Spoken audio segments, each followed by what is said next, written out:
तुकारी मंत्र हा उच्चारे वेळोवेळा येऊनी अंतरी राहील गोपाळ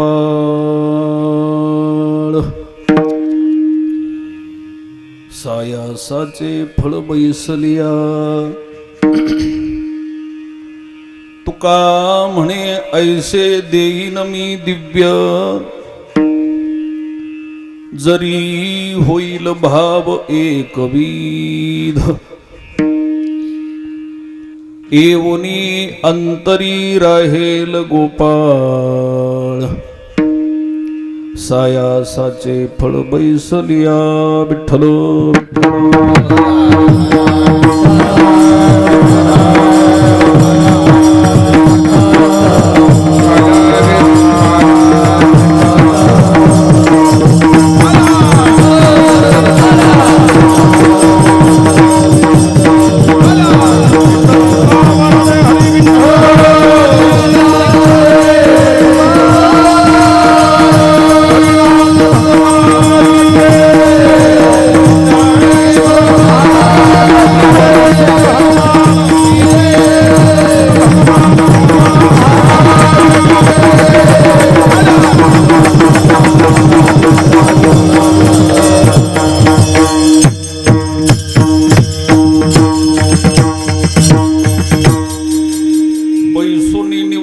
शुद्ध करी चित्त तया सुखा अंत पार नाही येऊनी अंतरी राहील गोपाळ सायासाचे फळ बैसलिया अजम रुक्मिणी प्राण संजीवनंतम परम धाम कैवल्यमेकं तुरीयम् प्रसन्नं प्रपन्नारतिहं देवदेवं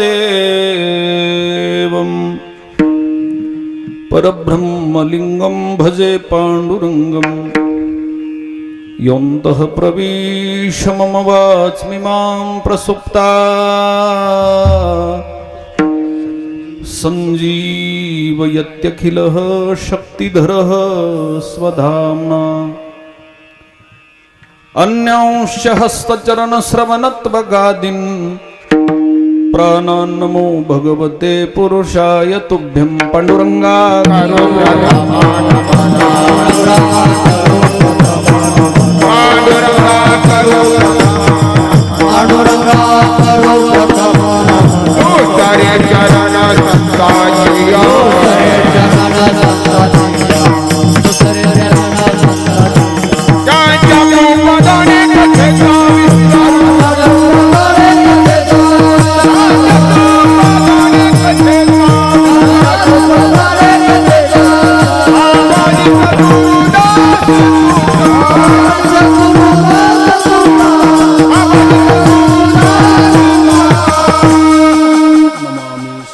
शांतं सच्चिदानंद विग्रहं पूर्ण ब्रह्म परानंदं निशमानंदवल्लभं आता हृदय हे आपुले चौफाळुनिया भले वरी बैसवू पाऊले श्री गुरूंचे ते नमस्कारुनी आता बैसोनी निवांत शुद्ध करी चित्त तया सुखा अंत पार नाही येऊनी अंतरी राहील गोपाळ सायासाचे फळ बैसलिया प्रस्तुत कीर्तन रूपी सेवेकरिता घेतलेला अभंग जगद्गुरु संत श्रेष्ठ देहनिवासी जगद्गुरु तुकाराम महाराज यांचा 4 चरणाचा सरळपंथी अभंग असून आजच्या या अभंगाच्या द्वारे जगद्गुरु संत श्रेष्ठ तुकाराम महाराज ज्याला भगवत प्राप्ती करायची आहे अशा साधकाला काही साधन आजच्या अभंगाच्या दृष्टीने सांगतायत विठ्ठला भगवत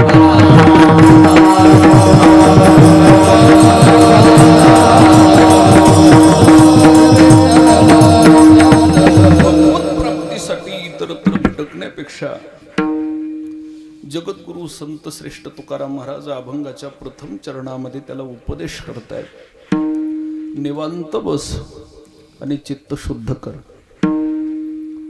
बैसोनी निवांत शुद्ध करी चित्त, तया सुखा अंत पार नाही.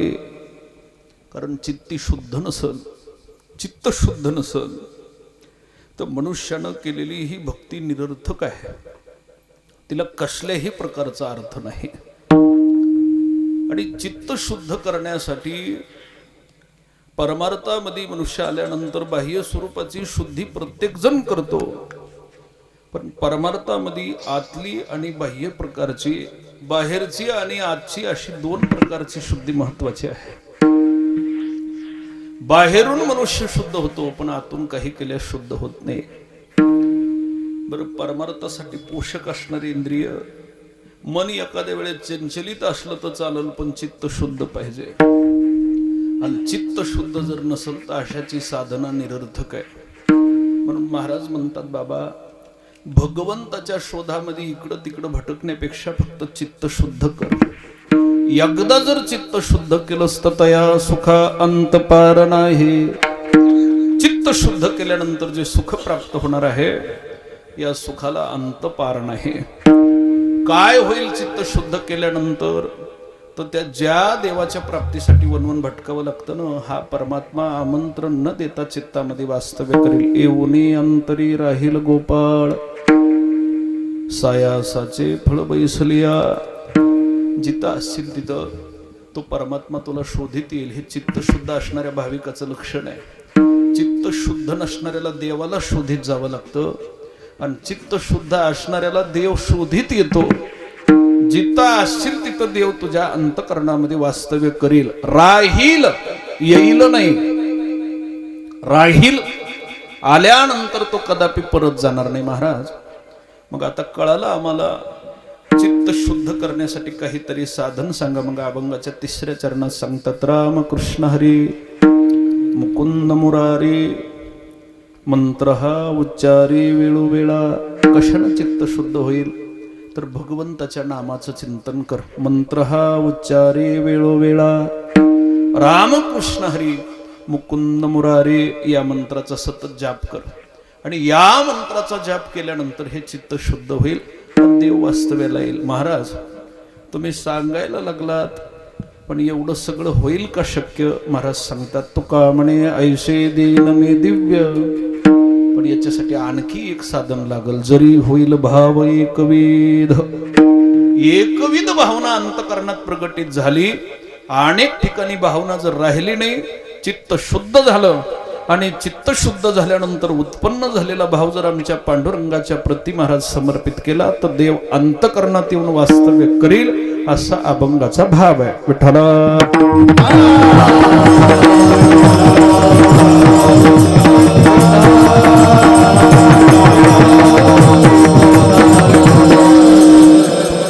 जरा जास्त येऊ देऊ नका. हे माझ्या मॉनिटरला थोडासा आवाज द्या पुढे, आणि साऊंडला बी द्या.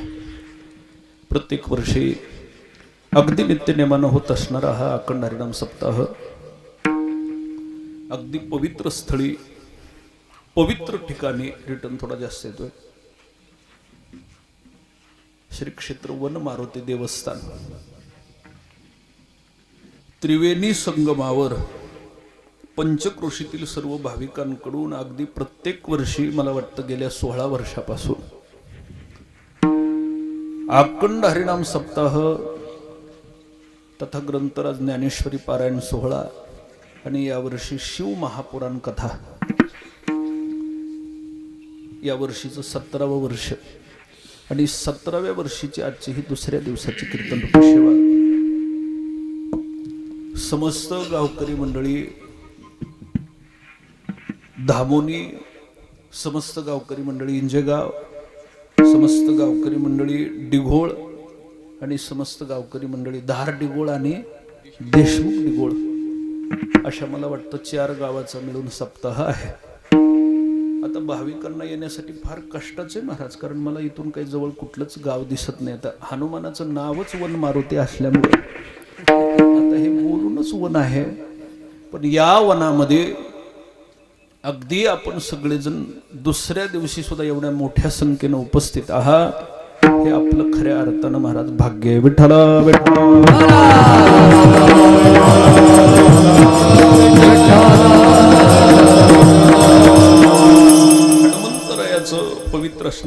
देवस्थान आणि त्यामध्ये हा सप्ताह प्रत्येक वर्षी 17 वर्षापर्यंत चालू आहे. आता 4 गावाचा मेळ जमून महाराज हे सप्ताह 17 वर्षापर्यंत टिकलाय, ही कमालीचीच गोष्ट आहे.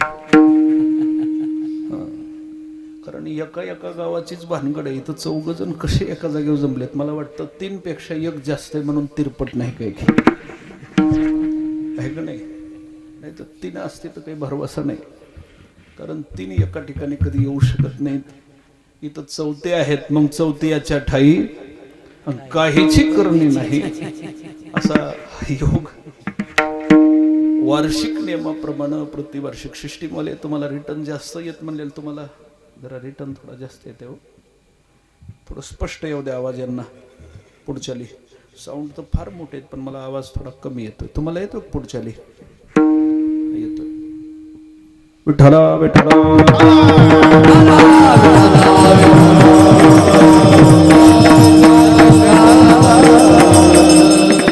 जास्त आलं की मग थोडं आपसोरी असल्यासारखं ऐकू येते आपल्याला. स्पष्ट रिटर्न यावर. म्हणून या त्रिवेणी संगमावर प्रत्येक वर्षी होणारा हा अखंड हरिनाम सप्ताह आता चांगला. या वर्षीचा हा 2रा दिवस आणि ज्यांच्या मार्फत ही कीर्तनाची सेवा आहे श्रीयुत नवनाथरावजी वसंतरावजी कराड या यजमानाकडून आजचं हे कीर्तनाचं आयोजन प्रत्येक महाराज एक जणांना वाटून घेतलेलं आहे. म्हणजे त्यांचं संत पूजन एक जणाकडे आहे. अशा सगळ्याच्या सहकार्यानं होत असणारा हा अखंड हरिनाम सप्ताह आणि त्यामध्ये पंचक्रोशीतील अगदी ज्येष्ठ श्रेष्ठ असणारी सर्व गायक वादक मंडळी श्रोते मंडळी सर्वांच्या उपस्थितीमध्ये हा सप्ताह संपन्न होत आहे. अभंग जगद्गुरु संत श्रेष्ठ तुकाराम महाराजांचा असून अभंगामध्ये साधना सांगितलेली आहे. तसं प्रत्येक जण मनुष्य भक्ती करीत असताना भगवंताची प्राप्ती हाच प्रत्येकाचा मुख्य हेतू आहे. लक्षात घ्या. भक्ती केल्यानंतर पैसा मिळावा हे थोडं अलीकडचं झालं. मान मिळावा हे थोडं अलीकडचं झालं. भक्ती केल्यानंतर सुख प्राप्त व्हावं हेही थोडं अलीकडचं झालं. पण या तिन्हीपेक्षा भक्ती करीत असताना या तिन्ही नाही मिळाल्या तरी चालतील पण देव मिळाला पाहिजे हे थोडं पलीकडचं झालं. लक्षात आलं का? आहे का नाही?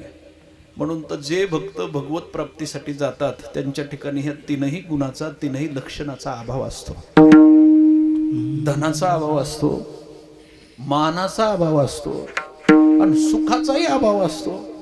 आहे का नाही? असतो का नाही? मानापमान यो स्तुल्यो स्तुल्यो निंदारी पक्षयो कशाचाच संबंध नाही. थोडं चांगलं लक्षात घ्या म्हणजे लक्षात बसल. दोघांपैकी एकच वाजवा म्हणजे माझ्या बी लक्षात बसल.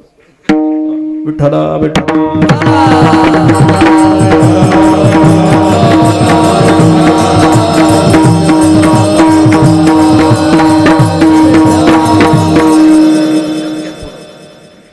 मान मिळणं, धन मिळणं आणि सुख मिळणं हे भगवत प्राप्तीसाठी निघालेल्या साधकाची लक्षणं नाहीत. आहे का नाही? त्याची थोडी अलीकडची अपेक्षा असते. त्याचं फक्त एवढंच असतं, ज्याला वाटतं परमार्थ करून धन मिळावं त्यानं फक्त धंदा चांगला केलेला असतो पण वासना तीच असते. लक्षात आलं का नाही? फक्त काय आहे फक्त धंदा चांगला आहे पण वासना तीच आहे महाराज. चांगल्या धंद्यातून ते मिळावं म्हणून धनाची प्राप्ती असलेला साधक भगवत प्राप्तीसाठी निघालाय असं सांगताच येत नाही महाराज. कारण या मनुष्याला जो साधक भगवत प्राप्तीसाठी प्रयत्न करतो धनाधिकाचा अभाव असतो का नसतो का? महाराज वर्णन करतात, विषय तो त्यांचा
करायची आहे अशा साधकासाठी धन मान आणि सुख हे विषय गौण आहेत महाराज. आणि या तीनही गोष्टी प्रारब्धाच्या अधीन असल्यामुळं ज्याला भगवत प्राप्ती करायची त्याने या गोष्टीवर महाराज अवलंबून राहूच नाही. फक्त सेवा करीत राहावी.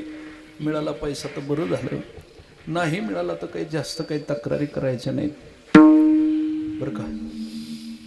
चांगली सेवा करायची. मान मिळाला तर बरं झालं, नाहीच मिळालं तर काही जास्तीची तक्रार करायची. काही काही वेळेस माणसं त्याच्यासाठी नाराज असतात. उगा खालच्या कडीला तरी नाव पाहिजे होतं किंवा कुठं वरून एक नंबरला नसा नका. आणि बराचसा वेळेस माणसाला नाव लहान मोठं झाल्यावर सुद्धा सप्त्यावर नाराजी होती का नाही. चांगला एखादा गुणवंत जर असेल 2-3 नंबरला जर नाव टाकलं, त्याच्यापेक्षा गेलेल्या भजण्याचं पण आडमोट्याचं 1 नंबरला टाकलं तर ते म्हणजे ह्याला काय येतं विचार. अरे 2ऱ्या नंबरला आणि 3ऱ्या नंबरला काय याचं एवढं. म्हणून हे ज्याला भगवत प्राप्ती करायची सांगायलोय कशासाठी. या सृष्टीमध्ये सगळ्यात जे किमती चैतन्य आहे ना त्याचं नाव आहे देव. जे चैतन्य या संसारामध्ये त्याच्या बरोबरीचं दुसरं काही नाही आहे का. ईश्वर चैतन्याच्या बरोबरीचं दुसरं काही आहे का. आणि त्या चैतन्याची प्राप्ती करायला जात असताना तुम्ही धनाची बरोबरी करता, मानाची बरोबरी करता, तुम्ही सुखाची अपेक्षा करता. ह्या गोष्टी गौण आहेत. म्हणून जो भगवत प्राप्तीसाठी केलाय ना तो याच्यापेक्षा बाजूला असतो. महाराज वर्णन करतात सुख दुःख समान सकळ जीवाचा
नाही. सुख दुःख समान सकळ जीवाचा कृपाळ ज्ञानाचा उद्बोध भक्ती प्रेमाचा कल्लोळ. याच्यावर लक्ष दिलं की भक्तीत थोडं कमीपणा येतो. पैशावर लक्ष दिलं की भक्तीत कमीपणा येतो. आता काही दिवसानं तर असं होणार आहे महाराज, जसे पैसे असतील तसं कीर्तन, जसे पैसे असतील तशी चाल, जसे पैसे असतील तसा पकवाज. एखाद्या वेळेस जर सांगितलं ना तुम्ही थोडं जोरानं वाजवा वैभव महाराज, ते म्हणते महाराज 500 दिले तर शाई गेली तर 2000 लागते. होय, किंमतच तेवढी वाढली महाराज. म्हणून या भगवत प्राप्तीसाठी निघलं की या गोष्टी गौण आहेत. भगवत प्राप्तीसाठी जर साधक निघला ना, मला सांगायचंय सगळ्यात मोठी भक्तीची प्राप्ती ही भगवंताची प्राप्ती आहे. थोडं चांगलं लक्ष द्या. प्रत्येकाची हीच इच्छा आहे की मला देवानं प्राप्त झाला पाहिजे, भगवंत प्राप्त झाला पाहिजे. बाकीच्या गोष्टी काही नसत. आता आज्ञान एखाद्या ठिकाणी जर असलं ना तर देवाच्या जवळ जाऊन सुद्धा ध्रुव बाळासारखं राज्यच मागतो. कुठं जाऊन? अगदी भगवंताच्या समीप पोहोचला, पण अज्ञानाचा अंतकरणात वास्तव्य असल्यामुळं देवाच्या जवळ जाऊन सुद्धा ध्रुवानं आढळ पदच मागितलं. हे नश्वर आहे. आणि भगवंताच्या भक्तीला लागलेला साधक जर अन्य विषयाची आसक्ती करीत असेल तर भगवंत आपल्यावर नाराज होतो महाराज, तो येत नाही जवळ. म्हणून भगवत प्राप्ती हा प्रत्येकाचा विषय आहे. आणि काय करायचे संसारामध्ये मी सांगायलो तुम्हाला. संसारामध्ये सगळ्यात किमती असणारं चैतन्य म्हणजे ईश्वर चैतन्य आहे. आणि त्या ईश्वर चैतन्याच्या बरोबरीचं काय आहे? ईश्वर चैतन्याच्या थोडंसं खालोखाल दोन वस्तू शास्त्रानं सांगितल्या, एक ज्ञान आणि दुसरं जीव नावाचं चैतन्य. थोडं बारीक लक्षात घ्या म्हणजे लक्षात येईल. महाराज म्हणतात, नहि ज्ञानेन सदृशम पवित्रमिह विद्यते तत्स्वयं योग संसिद्ध कालेन आत्मनि विन्दते. जीव नावाच्या चैतन्याच्या थोड्या खालची वस्तू तिचं नाव आहे ज्ञान, आणि त्याच्या थोड्या खालची वस्तू त्याचं नाव आहे जीव चैतन्य. विठ्ठला विठ्ठला.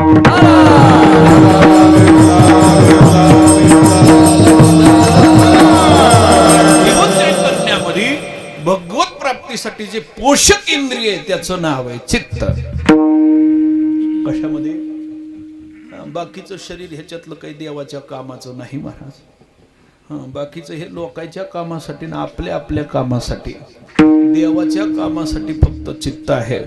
जीव नावाच्या चैतन्यातलं जर चित्त महाराज भगवंताशी पोषक आहे, आणि ते चित्त जर भगवंताला नाही दिलं, नाही समर्पित केलं, तर भगवंत आपल्याला कधी प्राप्त होत नाही. म्हणून शरीरातलं या जीव नावाच्या चैतन्यातलं चित्त अत्यंत महत्वाचं आहे. पण महाराज त्या चित्ताच्या ठिकाणी थोडी अशुद्धता आहे. अंतकरण चातुष्ट्यामध्ये 4 प्रकारचे इंद्रिय सांगितले, सूक्ष्म, मन, बुद्धी, चित्त आणि अहंकार. त्याच्या देवाच्या कामाचं जे इंद्रिय आहे त्याचं नाव आहे चित्त. पण त्या चित्ताच्या ठिकाणी अशुद्धता असल्यामुळे देव आपल्यावर कृपा करीत नाही. मग ते चित्त शुद्ध झालं की भगवत कृपा झाली, म्हणून साधकाला उपदेश केला अभंगाचा प्रथम.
प्राप्ती करण्यासाठी काय लागतं ती मनुष्य बराचसा वेळ जाणून घेत नाही. खालच्या घरच्या माणसाची सुद्धा आपल्यावर कृपा असावी, प्रेम असावं अशी अपेक्षा राहते. पण घरच्या माणसाला बी आपला कंटाळा नुसते अवगुणासाठीच येतो का, कशासाठी हो? थोडं चांगलं लक्ष द्या म्हणजे लक्षात बसेल. कशाचा कंटाळा आहे तुमच्या? माणसाला देखणेपणाचा कंटाळा येत नाही. एखाद्या वेळेस आरूप असल, आरूप पेक्षा कुरूप असल, पायातलं कुरूप नाही बरं का, चेहऱ्यानं दिसायला कुरूप असल तरी सुद्धा जास्तीचं काही वाईट वाटत नाही. पण कुरूप असून सुद्धा चाड्या लावायचा धंदा करतात त्याचं वाटोळं वाटतं. लक्षात घ्या. काही काही माणसं त्यांचं लक्षण बघितल्यानंतर बघा,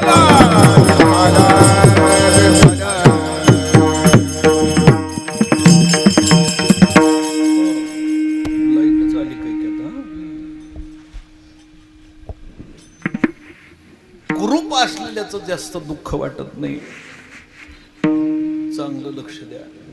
पण माणसाच्या जवळ अवगुण असला ना, अवगुणी माणसाला जरी वाटत असलं आपल्यावर लोक प्रेम करतात, तरी आपला अवगुण या जगामध्ये माणसाला सुद्धा प्रिय नाही तर देवाला कसा असेल? देवाला सुद्धा जर महाराज सगळ्यात मोठा कशाचा त्रास असेल तर तो अवगुणाचा आहे. दिसायला एखाद्या वेळेस कसंही असू द्या, पण माणसाचे गुण चांगले पाहिजेत. म्हणून भगवंताची आपल्यावर कृपा व्हावी अशी इच्छा आहे. महाराज म्हणतात, ऐशी कृपा करील नारायण, जीव जगाचा होईन प्रेम सागरी बुडईन, होईल स्नानानुतापे. प्रत्येकाची इच्छा असते महाराज. बसा, कधी माझ्यावर भगवंताची कृपा होईल आहे का नाही? काय पुण्याईसे होईल गाठी. लक्ष द्या. घालीन पायी देवाचे मिठी, आणि पुन्हा मिठी घातल्यावर मजतो कुरवाळील जगजेटी. देवाचा हात जर माझ्या अंगावर फिरत राहिला, आता उग तुम्ही कल्पना करा, आपल्या अंगावर हात फिरणार नाही. एखाद्या वेळेस कुणाचे हात पडतील, पण फिरण्याचा काही संकल्प नाही. आता सामान्य माणसाचा, तर तुम्ही लक्षात घ्या, तुम्ही सगळे अनुभवित प्रपंचिक आहेत. पोटीत जन्माला आलेल्या लहान लेकरानं जर महाराज नुसतं गालावर हात फिरवित राहिला तर बरं वाटतं का नाही? लहानपणी बरं का, नाही तर तुमच्या पूर्ण शरीरातले इंद्रिय निकामी झाल्यावर पुन्हा हात फिरवायची अपेक्षा करतात, पुन्हा ते काही व्यवस्थित फिरवित नाहीत. पण लहानपणी ज्या वेळेस लेकरू लहान असतं आणि लहान असताना त्याचं महाराज ते कोमलसा हात आपल्या शरीरावर फिरत राहिलं की आई वडिलाचा श्रम परिहार होतो. आता ज्याच्यामध्ये मोहाचं अतिवास्तव्य, अशा लेकराच्या स्पर्शानं जर अंतकरणाला प्रसन्नता मिळत असेल, तर साक्षात भगवंताचा हात जर आपल्या मस्तकावर फिरत असेल तर महाराज म्हणतात, दाटईन कंठ सद्गदित, सद्गदित कंठ होईल. पण असं भाग्य मला कधी प्राप्त होईल, देवाचा माझ्यावर हात फिरावा, भगवंताची माझ्यावर कृपा व्हावी, ही अपेक्षा आहे आपली. पण एवढी अपेक्षा असताना आपण तिथपर्यंत जात नाहीत का? आपले अवगुण आपल्याला तिथपर्यंत जाऊ देत नाहीत. पण माणसाचं खाणं हे अवगुण नाही, हे लक्षात घ्या. कारण काही काही माणसाचं म्हणणं आहे, देवाला नुसतं मांसाचाच विटाळ आहे. मांसापेक्षा जर महाराज मांस खाणारा तरी एखाद्या वेळेस बरा, पण संत महात्म्याची निंदा करणारा मांस खाणाऱ्यापेक्षा वाईट आहे. विठाला विठाला.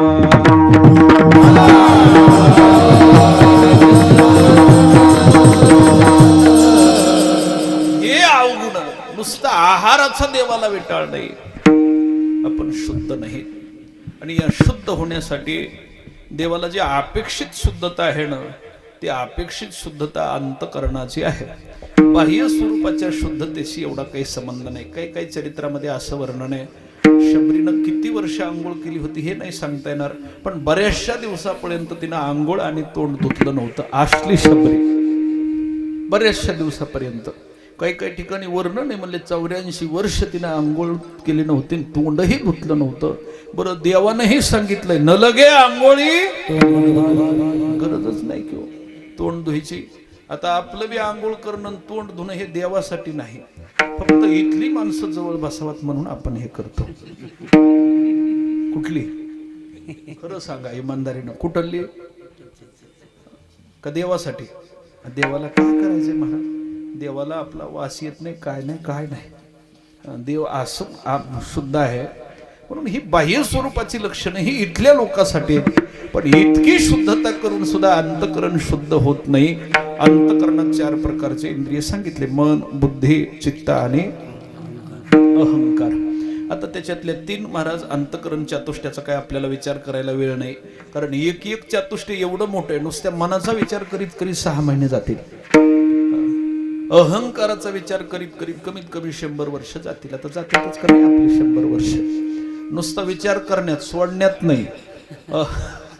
नुसता विचारच करायचा अहंकार वाईट आहे म्हणून. आणि जेवढं महाराज या लौकिकातलं प्राप्त होईल तेवढी अहंकाराची वृद्धी होती, वाढ होती महाराज. म्हणून हे सगळे अंतकरणातले चातुष्टे फार भयंकर आहेत, दृष्टीनं दिसत नाहीत, पण परमार्थासाठी, भगवत प्राप्तीसाठी अगदी महत्वाचं इंद्रिय त्याचं नाव आहे चित्त. आणि हे चित्त प्रत्येकाच्या अंतकरणामध्ये वास्तव्याला आहे. मनुष्य कुणीकडेही जरी गेला तरी त्याचं चित्त भगवंताला अपेक्षित आहे का नाही? पण मनुष्य इथं असल आणि त्याचं चित्त इथं नसल तर महाराज म्हणतात जवळ नाही चित्त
प्रेत.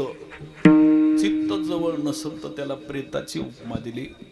माणूस असू द्या कुठेही, पण त्याचं चित्त देवाला समर्पित केलेलं पाहिजे. माऊलीची एक ओवी बघा, ते वर्तत दिसती देही.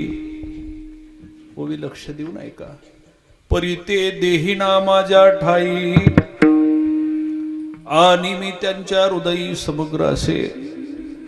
सगळा व्यवहार करतात, पण व्यवहारामध्ये ज्याचं चित्त नसतं, व्यवहार केलेला दिसतो. आणखी एक ओवी सांगतो, मुक्ताचे देह कैसे. पुढे ऐका. हालत संस्कार वशे, आणि ते देखून या लोक पिशे करता म्हणते. वरच्या वरी नुसतं त्याचे संस्कारानं, वरच्या वरी कर्म केलेलं दिसतं मुक्त पुरुषानं, पण वरचं कर्म जाणून त्याच्यात तो गुंतला असं कधी विचार करू नका. त्याचं चित्त पंढरपूरला असतं. आपल्यामध्ये दिसतात पण चित्त पंढरपूरला पांडुरंगाच्या ठिकाणी असतं. मग हे असलं चित्त, आता आपण जातो पंढरपूरला पण आपलं चित्त घरी असतं, ह्याचा उलट विचार करा तुम्ही फक्त. कारण आम्हाला बराचसा वेळेस प्रसंग येतो, 1 महिना जरी ह्यांना दिंडीत नेलं तरी येताना तिकडून महाराज पळपुटन बेलनेच घेऊन येणार. आता काय माहिती, काही काही वारकरी तर ते चाडे घेऊन येतात. ते चाडे काय, कोंबड्या चाडे भलं वज महाराज. एक तर रस्त्याने पुढं सासविलेले, कमी सासविलेलं असतं काय ते, वजन मरायचं आहे तो इतकं सासविलेलं. आणि त्यातली त्यात आमच्या महिला मंडळ काहीच घेत नाहीत, कुठं दिलं तरी हे फार इंद्रिय ताब्यात. विठ्ठला विठ्ठला.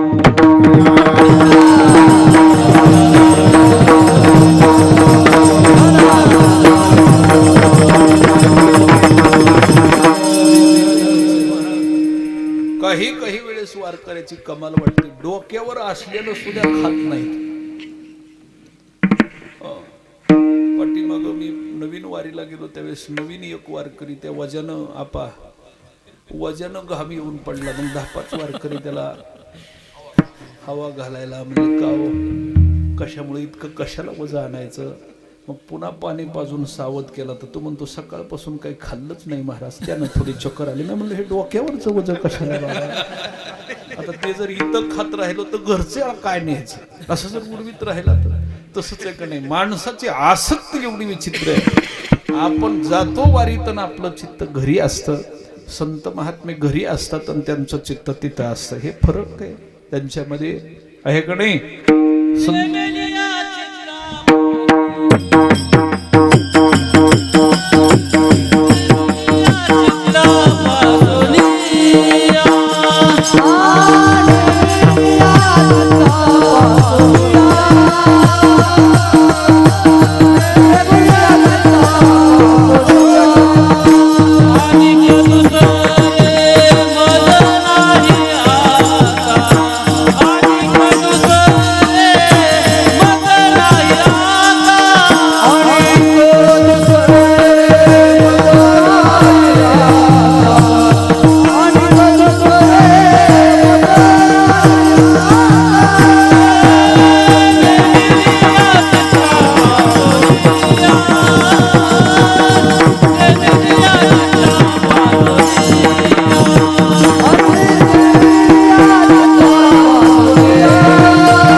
आपण संसारात गुंततो महाराज, आपलं चित्तही आपल्या बरोबर असतं आणि संत महात्मे संसारात गुंतत नाहीत. ह्या चित्ताचा सगळ्यात मोठा अवगुण आहे, हे एकदा गुंतलं की सुटत नाही, पुन्हा बाजूला निघत नाही. काय आता हे चित्त थोडं लक्षात घ्या बरं का, लक्षात घ्या. आपल्याला चित्ताचा विचार करायचा आहे. आता अभंगाचं पहिलं चरण आहे शुद्ध करी चित्त. शुद्ध केल्याशिवाय ते चित्त भगवंताला राहण्यासाठी योग्य होत नाही. आता शुद्ध करा, अभंगात जर शुद्ध करा असं सांगितलं असेल तर अगोदर आपल्याला असं चिंतन करावं लागेल, चित्त अशुद्ध आहे का, आहे का ते बी तुम्हाला माहित नाही. कल्पना कमाल आहे. आता शुद्ध करा म्हणतात म्हणले गहाण असलंच पाहिजे किंवा अशुद्धच आहे ना, आहे का नाही अशुद्ध.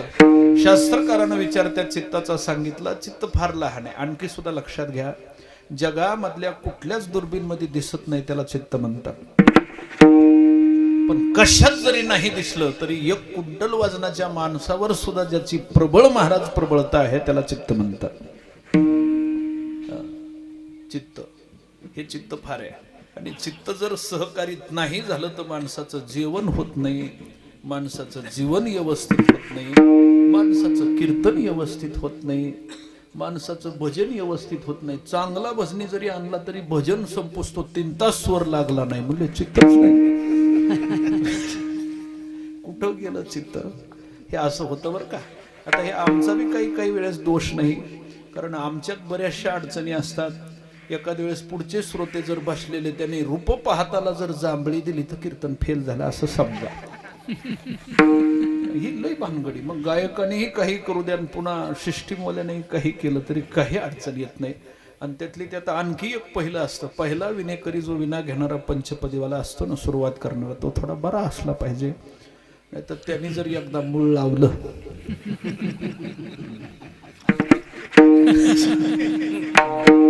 पुन्हाची फजितीच विचारू नका. आणि काही वेळेस आता पाठीमागे एक वेळेस म्हणलं तुम्ही कसं त्याला इना दिला, म्हणले महाराज त्याला जर इना नाही दिला तर तो सप्ताच होऊ देत नाही, पुन्हा काहीच म्हणत नाही, पण पहिलं चालू करतो. आता म्हणलं पुन्हा गप्पी बसला तरी काय मरायचंय का. आता इतकं पहिल्यांदा वाटोळं करून पुन्हा कुठं बी बसला जाऊन म्हणजे त्याला जास्त वेळ उभा राहता येत नाही. एकदा चालू करतो पुन्हा खाली बसतो. होय, आता इतकं वाटोळं करून पुन्हा खाली बसलेला नाही तर मेलेला बरं आहे की चांगला, पुढच्या तरी महाराजाचं बरं होईल. म्हणून महाराज हे चित्त चंचलित होण्यास, विचलित होण्यासाठी अनेक प्रकारच्या अडचणी असतात.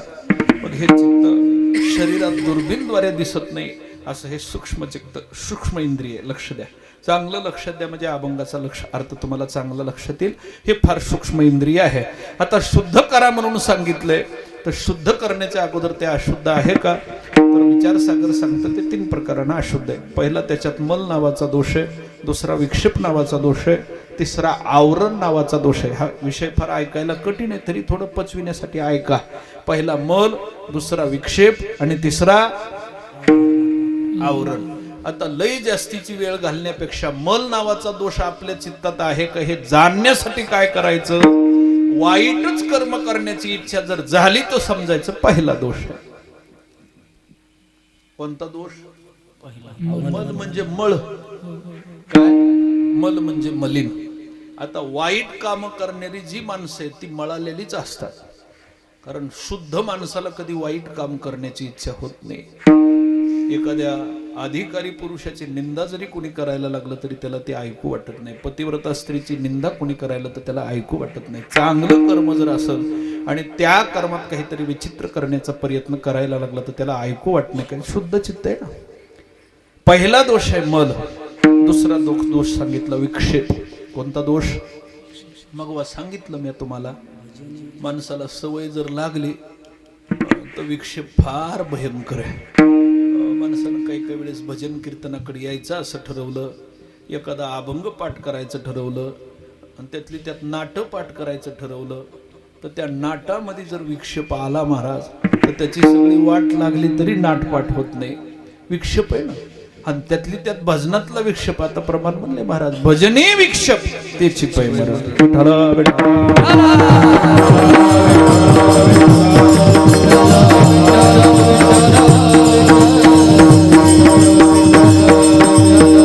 लावण्याचा प्रयत्न करतो पण तिथं विक्षेप होतो.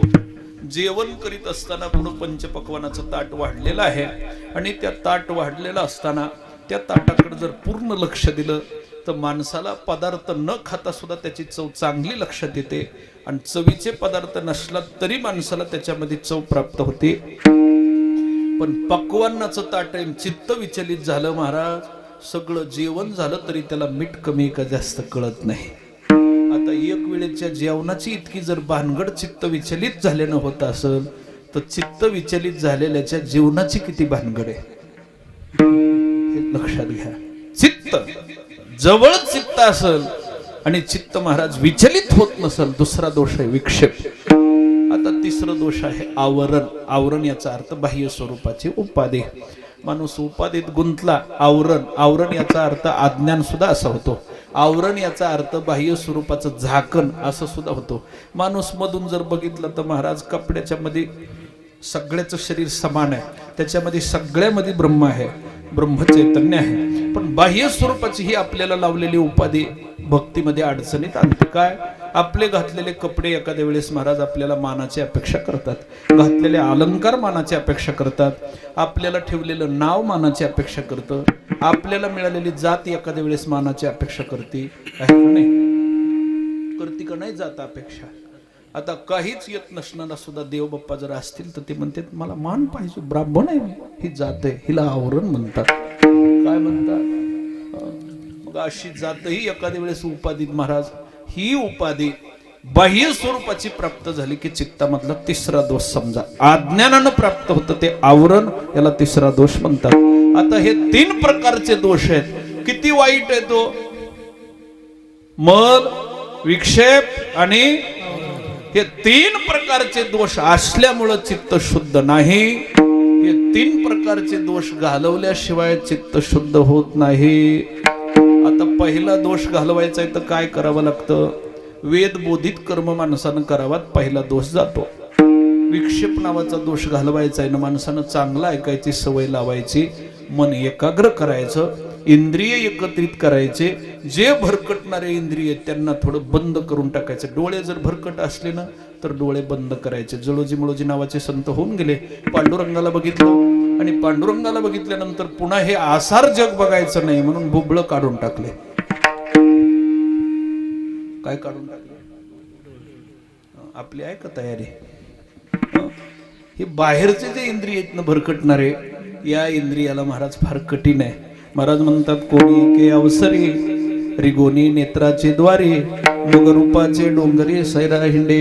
हे डोळे प्राप्त झाल्यानंतर हे डोळे नुसतं पाहण्यासाठी किती दिवस बाहेर फिरतात सांगता येत नाही.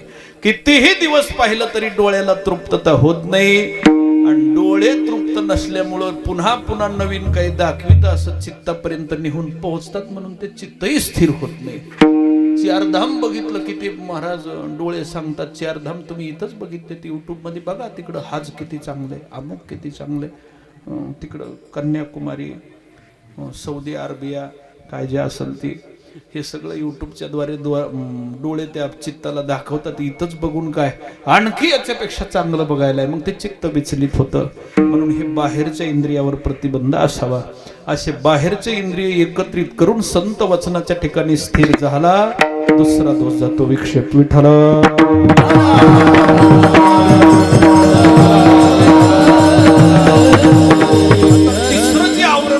दोष आहे. जातीच्या बंधनात गुंतलेला माणूस, शरीराच्या बंधनामध्ये गुंतलेला माणूस, नातेवाईकाच्या म्हणजे बंधनामध्ये गुंतलेला साधक, या सगळ्यातून बाजूला निघायचं झालं, माणसाच्या ठिकाणी जास्तीच ज्ञान व्हावं, त्याला कुठलाच दोष नसतो. जे कमी ज्ञान आहे ते जातीच्या बंधनात असतात, जे कमी ज्ञान आहे ते भावकीच्या बंधनात असतात. ज्याला कमी ज्ञान आहे त्याला ही कामं असतात महाराज. कोणती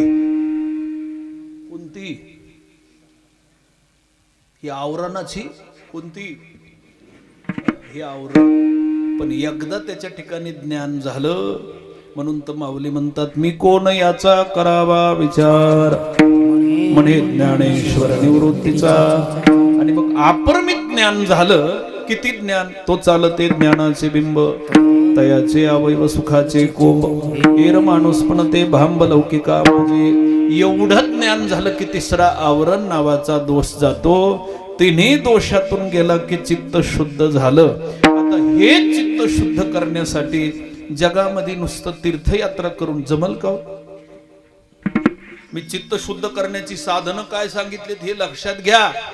मल घालवायचा असेल तर वेदानं सांगितलेली कर्म करा, विक्षेप घालवायचा असेल तर बाहेरच्या इंद्रियाला प्रतिबंध करा, आणि आवरण घालवायचं असेल तर अपरमित ज्ञान मिळवा.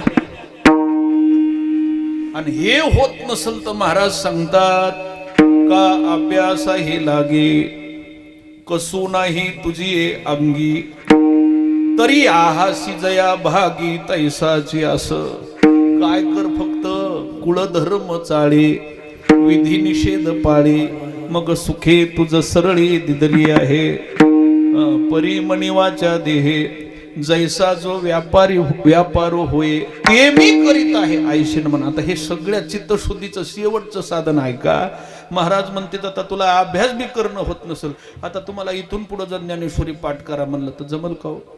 तुम्हाला ज्ञानेश्वरी 10 ओव्या म्हणल्या तर झोप येतील. तुम्ही 9000 पाठ करायच्या म्हणल्यावर. म्हणून तुम्ही एक काम करायचं, कर्म करीत असताना हे माझ्यामुळं झालंय फक्त म्हणायचं नाही, चित्त शुद्ध होतं. विठ्ठला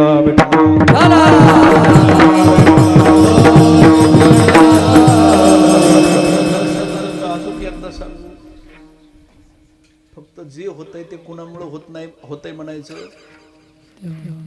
तुम्ही म्हणता का तसं? आणखी ओवी सांगतो, हे मजची स्तव झाले, परिम्या नाही केले, आईसे जेने जाणितले तो सुटला. फक्त कर्म करीत असताना मी करतोय असं म्हणून अहंकार गेला,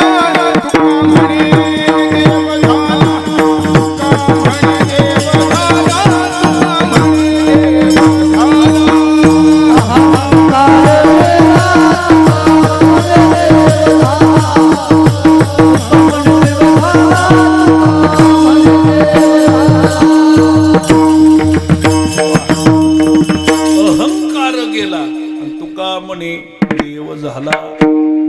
फक्त महाराज माझ्यामुळं झालंय असं म्हणू नका. असं होतंय का नाही?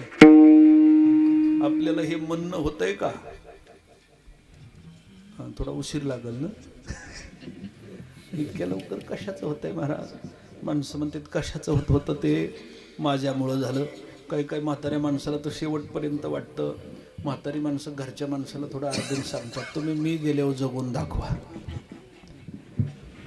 आम्ही म्हणून जगतात. आता हे शेवटपर्यंत वाटतं की नाही? घरचे म्हणते तुम्ही फक्त मरा एकदा, चांगलं जगू.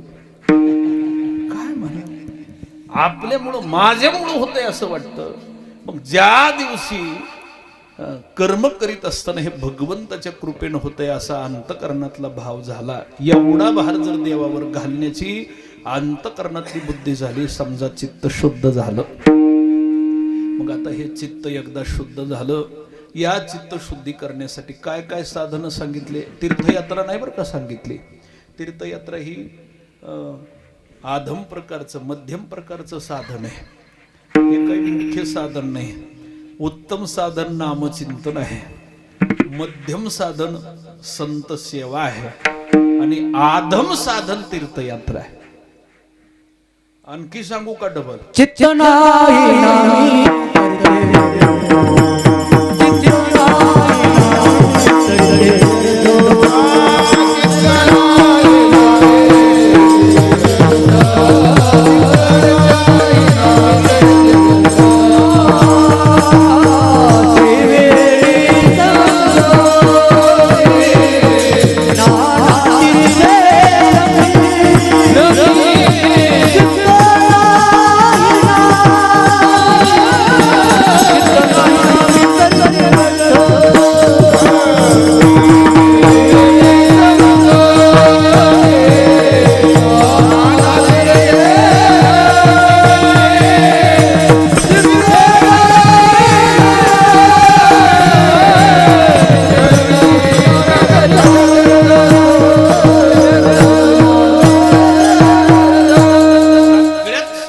साधन आहे तीर्थयात्रा.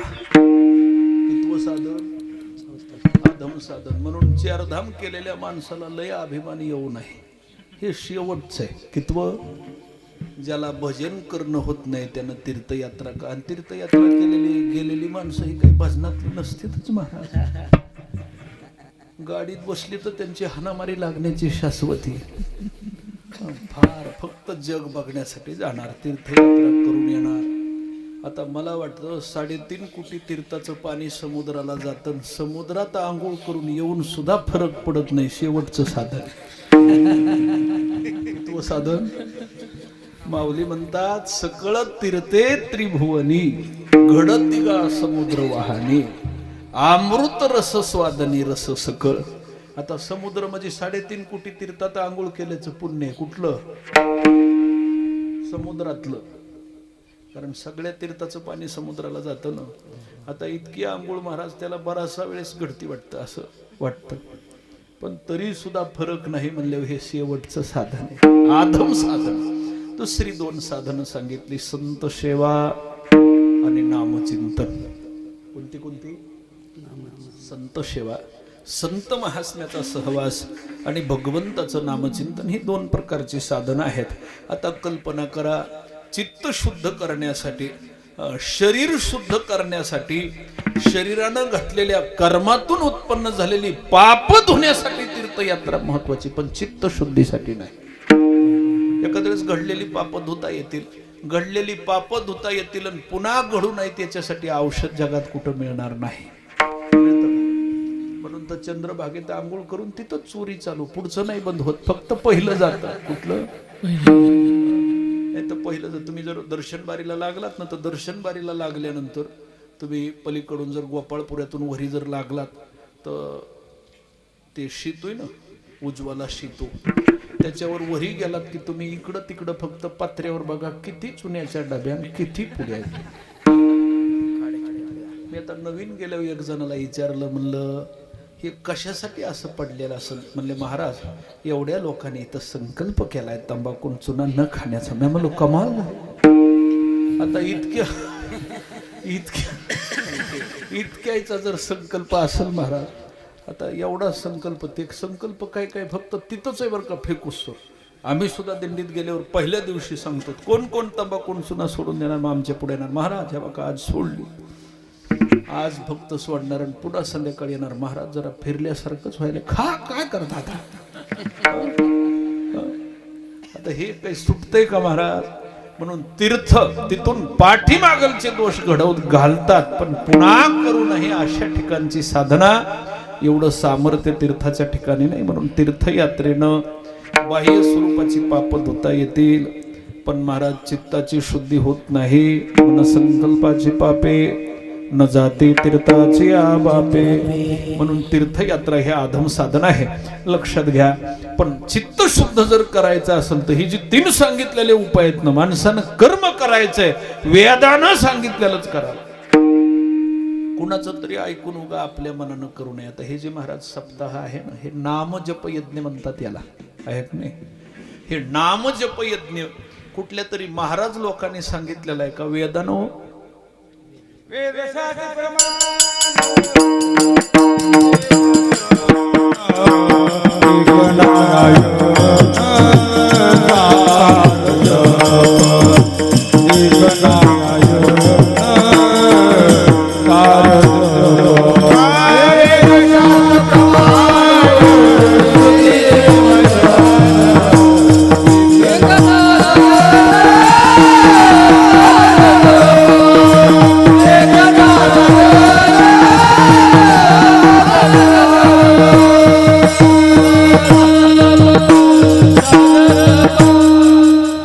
शास्त्र पुराण किंवा प्रमाण काय सांगितलं किंवा आणखी सांगता येईल? श्रुतीचे वचन, एक नारायण सारज, किंवा आपण म्हणतो किंवा चहुवेदी जाण, साही शास्त्र कारण, आणि 18ही पुराण वेदानं सांगितलेलं आहे. महाराज म्हणतात काय? नाम जप यज्ञो तो परम, तया बाधू न शके स्नानादी कर्म, नामे पावन धर्मा धर्म. आणि पुढं सांगतो नाम पर ब्रह्म वेदार्थी. वेदानं सांगितलेलं साधन नाम जप यज्ञ आहे. म्हणून हे कर्म चित्त शुद्ध करण्याचं पहिलं साधन आहे. कोणतं? पण आपण पहिल्यात शुद्ध करतो. माणसं म्हणते सप्ताह करण्याची आमची फार इच्छा असते, पण तिथं मान मिळावा ही अपेक्षा, म्हणून पहिलं शुद्ध होतं आणि पुन्हा अशुद्ध होतं. म्हणून तर प्रत्येक वर्षी सप्त्यात पहिल्या वर्षी असते ते काही पुन्हा राहत नाहीत. ते म्हणतात महाराज आम्हा फार कष्ट केलं पण मान सन्मानच नाही तिथं, आम्हाला कोणी विचारितही नाही. मग हे अपेक्षा वाढते, चित्ताची अशुद्धता वाढते. लक्षात घ्या, हे वेद बोधित कर्म आहे. वेद बोधित कर्म केलं की चित्ताची शुद्धी होती. विक्षेप कशानं जातो? ज्ञान प्राप्त झाल्यानंतर, बाहेरचे इंद्रिय प्रतिबंधित केल्यानंतर. संकल्प परमार्थात येणं महत्वाचं नाही. परमार्थात तुमची दररोज दिवसेंदिवस वाढ जर होत असेल ना, तर तुम्ही एक तुमच्या जवळचा अवगुण त्यागला पाहिजे, हे लक्षात घ्या. या वर्षी जे तुमच्या जवळ अवगुण आहे ना, तो पुढच्या वर्षी दिसलाच नाही पाहिजे. आपण संकल्प केला पाहिजे. आपल्याला थोडं महाग पुढं कोणाविषयी बोलायची सवय ही आपल्यासाठी बरं नाही बरं का, कारण आपलं तप नष्ट होतं. म्हणून आपण असा संकल्प करायचा, आपल्या हृदयावर हात ठेवून आपला विश्वास पाहिजे. कुणी जर म्हणलं ना तुम्ही माझ्याविषयी बोललात, तर माणसानं हात ठेवून छातीवर सांगितलं पाहिजे, माझी वाचा ही कुणाविषयी बोलूच शकणार नाही, इतका दृढ निश्चय पाहिजे. आम्ही बोललो तर देवाविषयीच बोलू. तुका म्हणे वाचा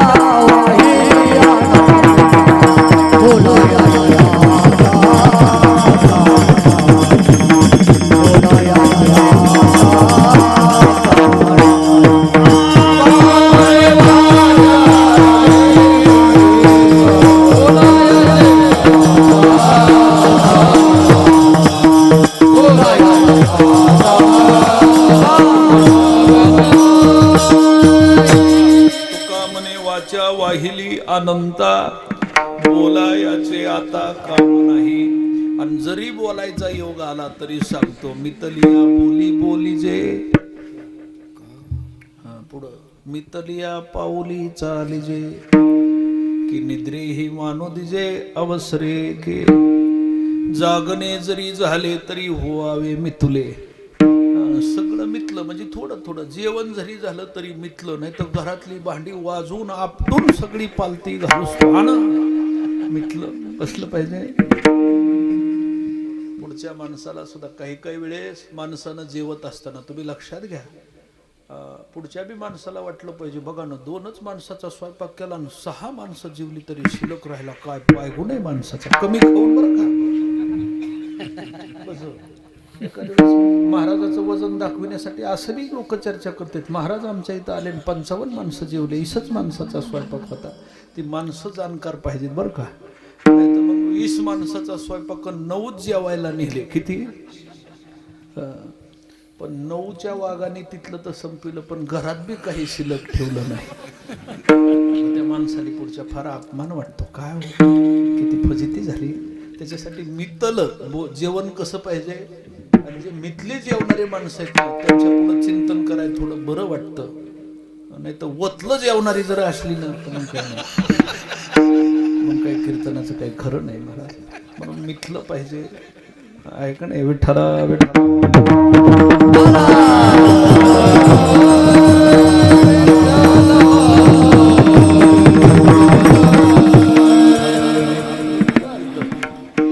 आपलं बघा किती कठीण आहे हो. होय कुठवर आलत माणसानं बोलायचं जरी झालं तरी माफक बोलत जा. आपला विश्वास पाहिजे आपल्यावर की आपण कोणाविषयी बोलणार नाही. जरी बोललोत ना, तुका म्हणे वाचा वाहिली अनंता, बोलायाचे आता काम नाही. असं आपल्या बाहेरच्या इंद्रियावर प्रतिबंध असेल तर समजायचं दुसरा दोष गेला. आणि तिसरं जर महाराज दोष घालवायचा आवरण, माणसाकडे ज्ञान असावं. आणि ज्ञानच जर तुम्ही म्हणताल आता महाराज आमचं काही ज्ञान प्राप्त करण्याचं काही हे का, मग ज्याला ज्ञान प्राप्त करणं होत नाही त्यानं फक्त मी काय करतोय असं म्हणायचं नाही. काय माझ्यामुळं काही होतंय म्हणायचं नाही, जे होतंय ते ईश्वराच्या सत्तेने असं म्हणत राहायचं. मग त्याला महाराज चित्तातले 3 दोष जातात. आता हे दोष घालवण्यासाठी तीर्थयात्रा करायची गरज नाही, घरी बसायचं. कुठं घरीच बसायचं. तर ही दोष घालवायला तीर्थयात्रा करून सुद्धा देव मिळत नाही. कबीरदास महाराज म्हणतात, नामय देवल नामय मस्जिद ना काबे कैलास में, मै को कहा ढूंढेरो बंदे मै तो तेरे पास में. आता मै तो तेरे पास में आणि पुन्हा ढूंढायला 4 धामाला गेला. देव येतच सर्वस्यच्या हृदय सन्निविष्टो मतः स्मृती वेदेच सर्वे रहमे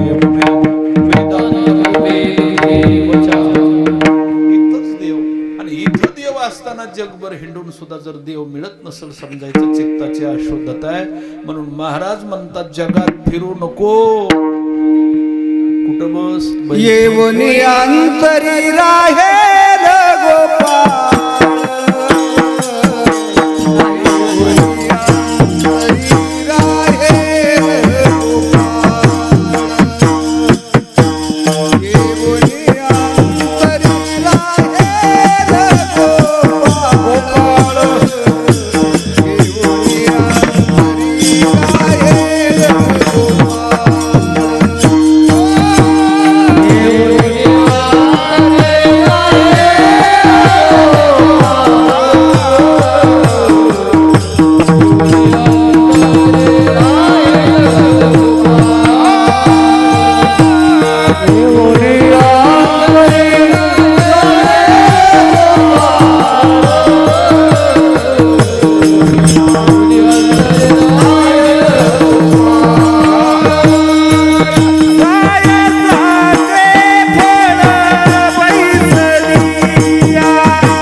पण आता मी घेतो तिथवर.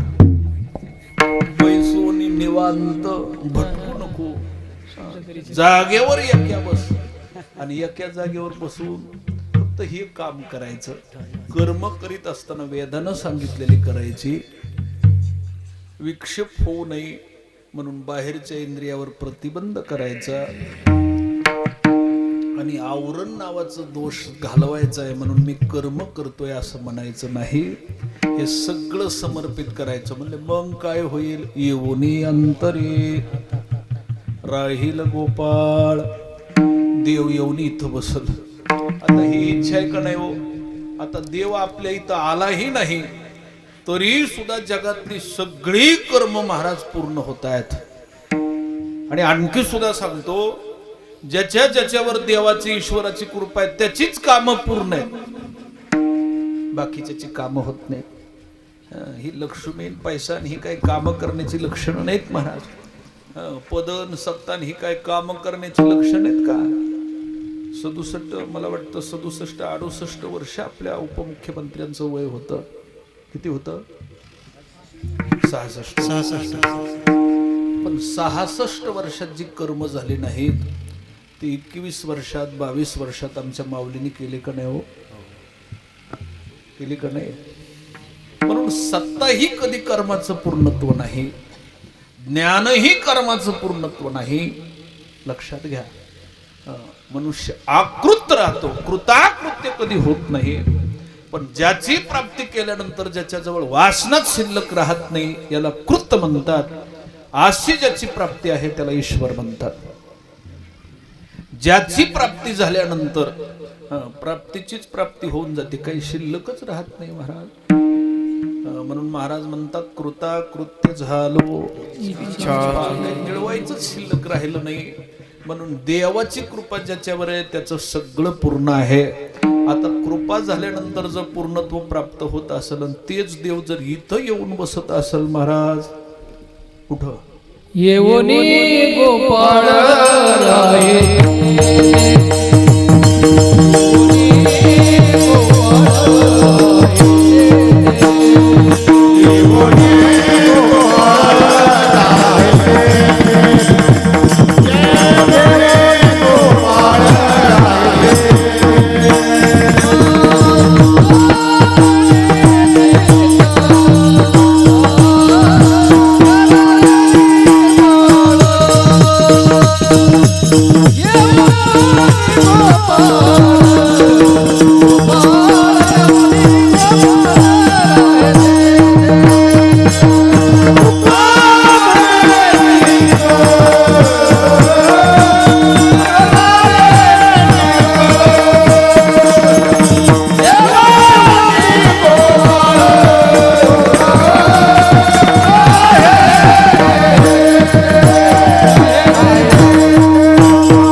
फिरायचीच गरज नाही.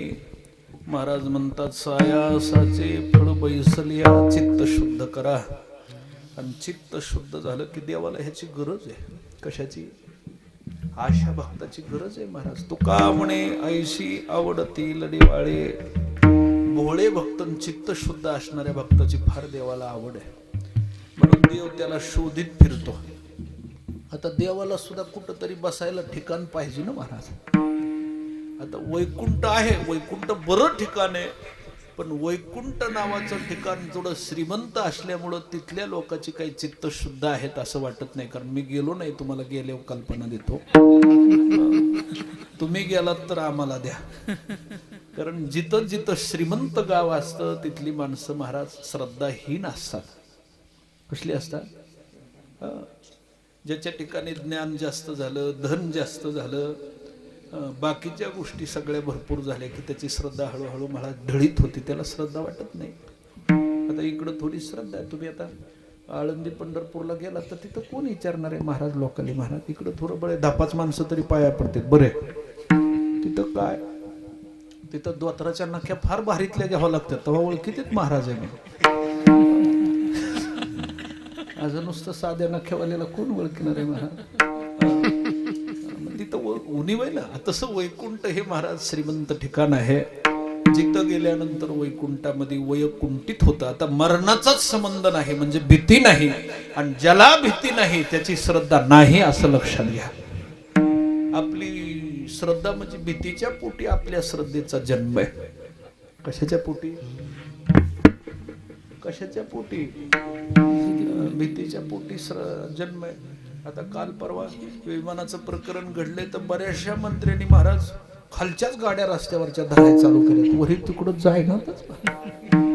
भीतीच्या पोटी श्रद्धेचा जन्म. विठ्ठला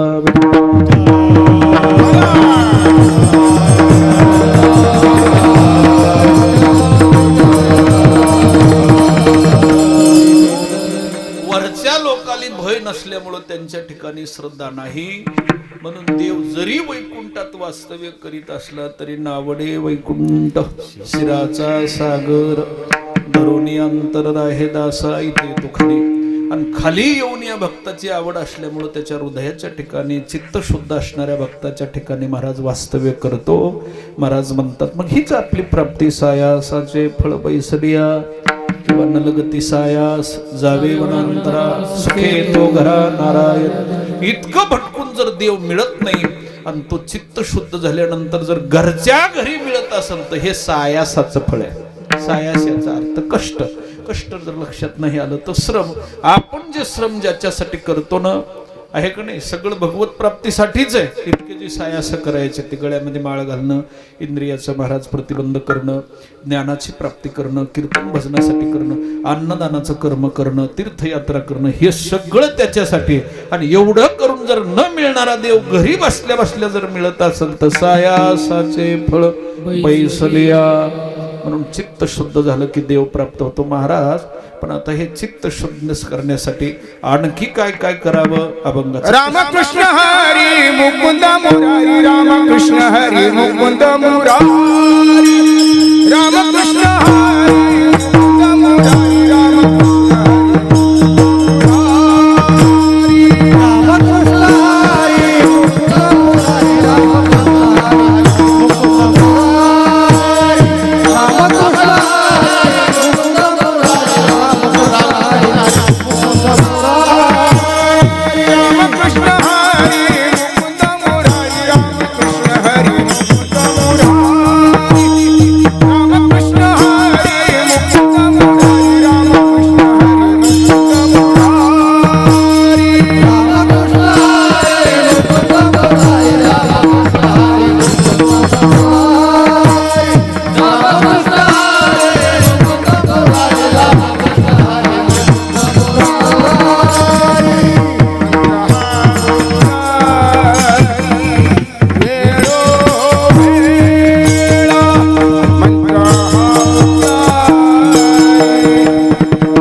मंत्र हा उच्चारी वेळोवेळा. आपले 10-15 मिनिटं राहिलेत महाराज. नियोजन एवढं तडाय 7:45लाच भजन चालू केलं होतं. 8:14ला तर 40 संपलं. महाराजांना कसला बी अभंग 5 चरणाचा घेतला तरी सोडवता येतोय आणि अभंग पूर्ण व्हायला पाहिजे बरं का. कारण अभंग ही अपूर्ण जर राहिला तर मग कीर्तन पूर्ण होत नाही. म्हणून रामकृष्ण हरी मुकुंद मुरारी मंत्र हा उच्चारी वेळोवेळा. अभंगाच्या 3ऱ्या चरणात महाराज सांगतात, आता एवढं सगळं जर घरी बसून मिळत असेल तर आम्ही नेमकं घरी बसल्या बसल्या काय करावं. म्हणले या मंत्राचा जाप करा. कोणत्या? रामकृष्ण हरी म्हणा. म्हणा रामकृष्ण हरी. कारण उघडा मंत्र जाना रामकृष्ण म्हणा आणि तुटती यातना गर्भवास. सगळ्या मंत्रापेक्षा तुका म्हणे जपा आणि मंत्र त्रिअक्षरी. त्या मंत्राचं सुद्धा विशेष स्वरूपाचं फळ आहे. रामकृष्ण हरी 3 प्रकारचा मंत्र आहे. राम मंत्राचं राम नामाचं वेगळं महत्व आहे. रम्यते इति रामः आकर्षते इति कृष्णः. आणि जवळ केलेल्या कर्माचा पातकाचा नाश करतो, हरण करतो म्हणजे हरी. ही 3 प्रकारची लक्षण आहे. इंद्रिय भरकटलेले त्याला रममान करतो म्हणून राम म्हणा.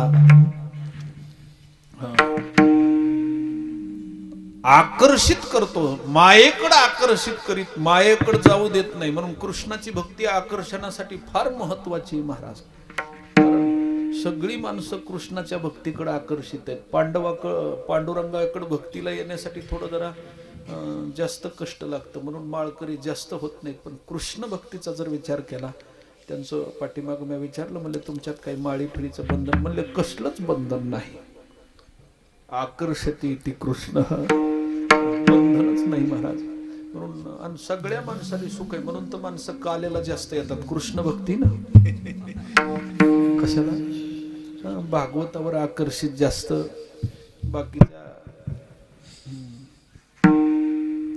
बाकीच्या गोष्टीकडे नाही. आकर्षण करण्याचं काम करतो. आता देवाला नैवेद्य 56 प्रकारचे भोग असतील तर आपल्याला आकर्षण व्हायला काय झालं? होय. आता आपल्या पांडुरंगाच्या वारकऱ्याची थोडी परिस्थिती आता सुधारली महाराज, नाही तर आपली डाळ अशी असायची.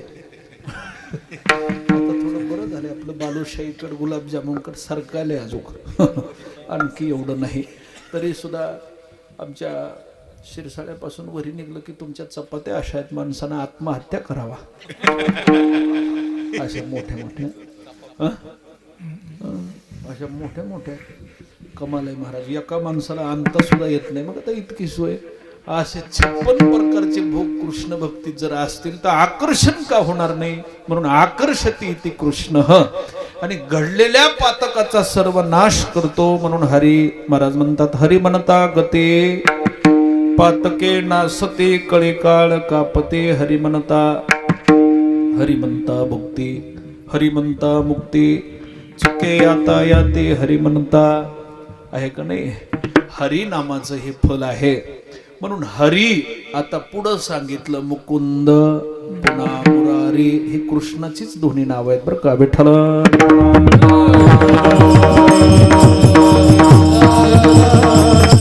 मुरारी नावाच्या नावात देवाचं जे मुरारी नाव आहे ना त्याचं महत्व तुम्ही सगळेजणी ऐकलेलं असेल. भागवतामध्ये मूर नावाचा दैत्य होता आणि मूर नावाच्या दैत्याचं दमन केल्यानंतर भगवंताला मुरारी असं नाव पडलं.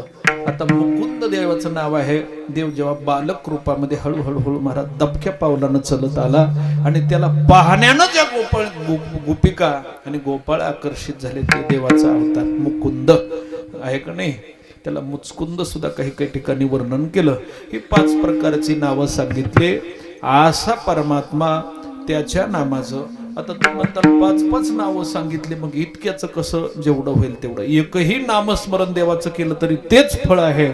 आणि 1000 जरी देवाची नावं घेतली तरी सुद्धा 1000 नावाचं बी तेच फळ आहे. विष्णू सहस्त्र नाम. 1000ही देवाची नावं घेतली तरी तेच फळ आहे आणि एकही नाव घेतलं तरी तेच फळ आहे. म्हणून भगवंताचं स्मरण करा. रामकृष्ण हरी मुकुंद मुरारी. पण पुढचं फक्त महत्वाचं आहे. मंत्र हा उच्चारी वेळोवेळा. फक्त त्याच्यामध्ये खंड पडू द्यायचा नाही. सतत भगवंताचा जाप करायचा. असं केल्यानंतर काय होईल? महाराज सांगतात मी वचन देतो अभंगाचं शेवटचं. दिव्य दिव्य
तसे भाव अष्ट सात्विक भाव आहेत. किती? सात्विक भाव 8 आहेत, रजोगुणी भाव 11 आहेत. भाऊ नाही बरं का, भाव. आणि तमगुणी भाव महाराज 14 आहेत. आता इतक्याच भावाचा जर विचार केला, तमोगुणी माणसाची सुद्धा भावना असती का नसती? काही काही माणसं झोपेतून उठले तरी देवाला महाराज जांभळी जरी दिली तरी देवाचंच नाव घेतात. ह्याला तमोगुणी भाव म्हणायचं. कसला भाव? ते माणसं फार त्यांचं प्रेम असतं, फार निष्ठाबाज असतात. तमोगुणी भाव काही रजोगुणी भाव आहेत. माणसं म्हणतात आम्हाला कुणाचाही राग आला तरी देवाचा येत नाही, पण बाकीच्याचा तरी काय येतो बाबा? हे रजोगुणी भाव आहेत. आता 8 प्रकारचे सात्विक भाव अन्य ठिकाणी जर प्रस्थापित असतील, आपल्या भावाची जर वाटणी बघायला गेलं तर आपले भाव किती देवावर भाव आहे हे सांगता येत नाही महाराज. आपला प्रत्येक देवावर भाव आहे. मला वाटतं सगळ्या देवावर असावा, पण पिरावर बी असावा का? कशावर? होय किसनापा, आपण आता नवनाथाचं ते सगळं बिघडून टाकलंय ना, मग आपल्याला काय दुसरा नवनाथ मांडा आहे ना का?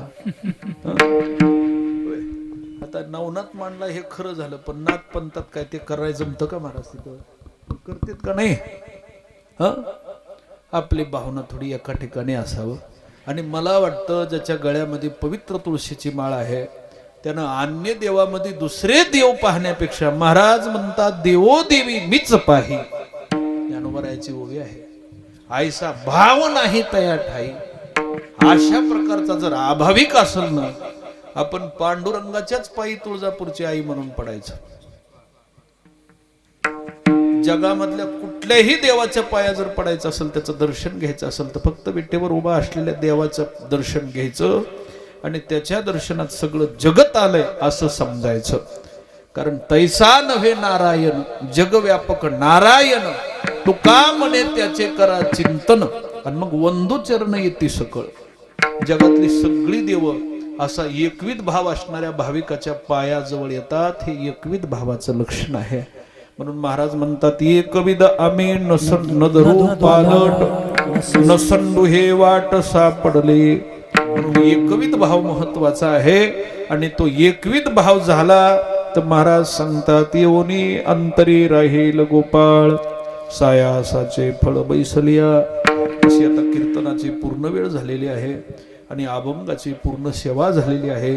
म्हणून झालेली सेवा तुम्हा सर्व मायबापांच्या चरणी समर्पित.